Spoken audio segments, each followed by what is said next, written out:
What's up guys, my name's Diachronic, your host on this Destiny tutorial. In today's video, I'm going to be showing you the Murmur weapon. I'm going to be doing a review of this weapon. I've got pretty much all the upgrades for this weapon, and I've got to say, this skin is actually really good. This is a legendary fusion rifle that is given in the Dark Below DLC. If you guys don't know how to get it, all you have to do is complete the first 3 bounties that Eris gives you. You know, those 3 main missions. After you complete those, she's going to give you a legendary fusion rifle called the Murmur. Now, originally, I thought you had to do hard mode, but this is not true. You can do it on the normal or the heroic difficulties and still get this legendary fusion rifle. Now, first and foremost, what makes this weapon such a good weapon is the fact that you can switch it from arc damage to solar damage with just going to the preview menu. So going over it, click Y, and just going to the preview menu and just changing the damage type. And now this is actually really good because you can change it for solar to combat the highs, and then change it to arc to combat the fallen, just on like on the fly, really. And just like click start, go to the weapon, click Y, change it, come back out, and you'll have a completely different damage set. And also increases the changes the levels of, you know, impact and range and whatever.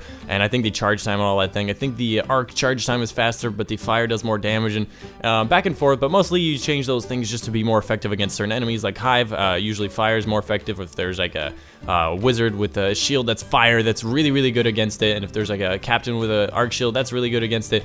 That's what really makes this weapon shine. But before I get into that, I'm just gonna be talking to you about the little stats that it has. So in the actual menu, you can tell that obviously you can switch between arc and solar damage, which the extra little upgrades you have are, you know, the random assortment of upgrades you can see on screen. But the special ones are, I think you get a kill and it decreases your grenade cooldown. This is kind of cool, but really not that important and not really that varied. So I kind of ignored this one. And the other one is you can slide farther with this weapon, as well as another upgrade to make it so you have higher agility. I like these 2 upgrades just because it makes it so, oh, okay, let me just switch to my secondary weapon if I need to run somewhere. So if I ever need to escape, I always just switch to my secondary weapon so I can escape faster with the agility, as well as the fact that I can slide farther. And it's actually, I love the sliding effect. I usually like sliding with the shotguns because it's so much better on shotguns. But anyways, let's get into that detail I was talking about earlier. So what I meant by this, if your guy has a shield, like if you shoot at somebody's shield and you'll see like a glowing red or a glowing blue or a glowing purple, that's what kind of type their shield is. What you have to do is combat these shields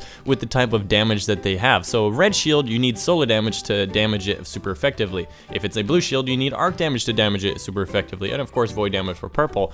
These are a dead giveaway, so what you want to do is switch to the weapon that has this type of abilities to do as much damage as possible. All the other effects, well, you'll see is resist or be immune or whatever and all that stuff. So it basically does a lot less damage if you don't have the right type. For example, if you see a falling captain, he's gonna have a blue shield. If you get the arc damage on this thing, you turn on the arc damage on this thing, it basically takes out a shield in 1 shot, and it takes down some of his health. I've had times where I basically killed a captain, a level 28 captain, in 2 shots of this thing. Every shot hitting, got rid of the shields and then some of his health, and then the second shot completely killed him, which is absolutely insane. This stun is very effective at doing that.